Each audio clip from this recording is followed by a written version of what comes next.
Paano pamalasin at parusahan ang taong nakagawa ng kasalanan sa inyo? Gusto nyo ba na parusahan siya at pagmalasin siya sa kanyang buhay? Yung tipong kahit anong gagawin niya, ngunit napakamalas na niya. Yung tipong hindi niya na mararamdaman ang ligaya sa kanyang buhay. Hello mga guys, kumusta kayo? Panibagong araw, panibagong video na naman tayo. And sa araw na ito ay isa na namang video ang aking tuturo sa inyo na simpleng gabay o simpleng pamamaraan na makakatulong sa atin. At bago ang lahat, gusto ko lang mag-disclaimer sa mga taong hindi naniniwala at hindi gusto ang mga kagaya nitong video. Please skip this video and maghanap kayo ng videos na gustong gusto nyo dahil ang video na ito ay para lamang ito sa mga taong naniniwala and gusto mag-try. At ngayon po, ituturo ko sa inyo paano parusahan, paano pagmalasin ang isang tao na nakagawa ng kasalanan sa inyo, na ikaw naman ay wala namang ginawa sa kanyang kasalanan. Pero kung gusto niyo lamang siya na parusahan or pagmalasin, gawin niyo ito. Pero kung hindi kaya or ayaw ninyo na malasin siya or parusahan siya, huwag nyo na lamang itong gawin. So, para lamang ito sa taong nagkakasala sa inyo at gusto nyo lamang ito na parusahan, gawin ninyo ito. Pero, siguraduhin po ninyo sa inyong sarili na siya po ang may kasalanan sa inyo dahil hindi ito gagana kung wala siyang kasalanan sa inyo. Pero, kung meron siyang kasalanan sa inyo, gagana po ito sa kanya. So, ayun po, gawin mo ito sa mga tao, sa kahit kanino, basta may kasalanan siya sa inyo. So, ang dapat nating ihanda nito is kailangan natin maghanda ng kandila. So, puting kandila po. So, wala po akong puti na kandila ngayon. Is pula ang meron ako. Puting kandila. Larawan ng inyong target. Dapat po ay meron kayong larawan niya. Kailangan talaga ang larawan niya. Pwede kayo kumuha sa kanyang social media account at kayo na mismo magpa-print or di kayo photocopy. Basta ito ay kanyang mukha. Kahit half lang ito.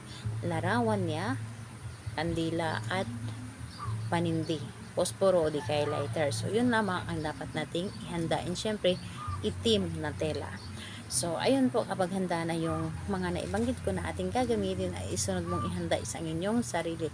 Kailangan mo lamang dito na i-claim na gustong gusto mo itong gawin, na handa ka na gawin mo ito at hindi ka nagdududa sa isang ritual.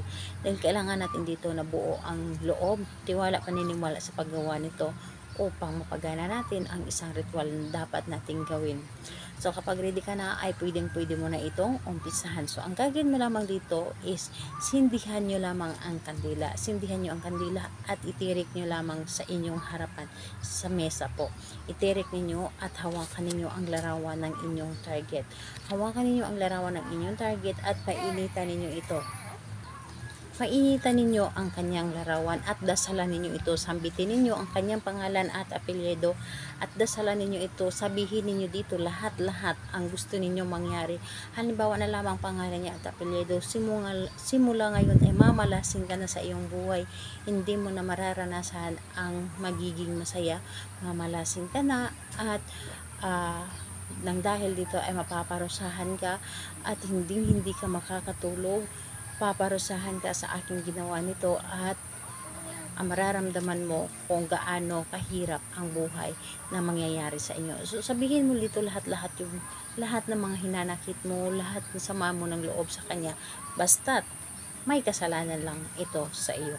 So, ayun po, pagkatapos mo itong dasalan, painitan nyo lamang, painitan ha. Huwag ninyo sunugin ha, painitan lamang habang sinasabi ninyo ang gusto ninyong sabihin. Pero paikot po ha, paikot ng paikot habang sinasabi ninyo para mas maramdaman niya ang sakit na ginawa niya sa inyo at mapaparusahan ito at hindi na ito magkakaroon ng kasiyahan sa kanyang buhay. Magkakaroon lamang ito kapag bawiin mo ang inyong mga ginagawa. So, ayun po, gawin lamang ito sa araw ng Tuesday and Friday lamang. Yun lamang ang paggawa. Gabi po natin ito gawin. Yung tahimik na ang paligid, gabi po dapat para mas mapapakinggan ito ng universe. So, ayun po, salamat po sa inyo. Bye-bye everyone. God bless us all.